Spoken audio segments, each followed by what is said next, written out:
Sziasztok!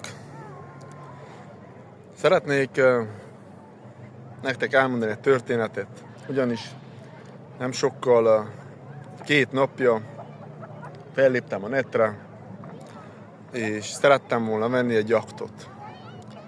Találtam is egyet, megfelelő áron, és képzeljétek el, hogy megrendeltem, tehát hogy megfelelő volt az ár, tetszett, megrendeltem.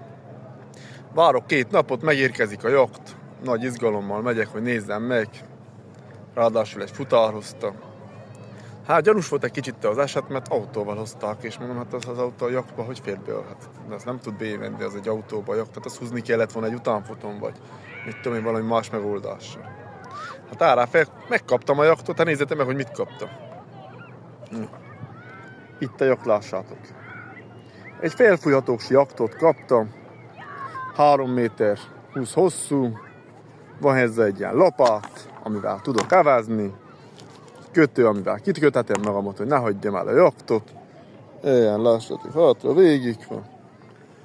Hát de, és akkor rájöttem, ha mondom, ezt kaptam, akkor eljövök el, ide, nézzétek meg. Azt helyett, hogy most egy motor hajtana a jachtot, feküdnék rajta és nyugodtan élvezném ezt a szép tájat. Hát így is élvezem, csak így evezgetek. Ez van. Nagyon gondoljátok meg, hogy a netről mit rendeltek.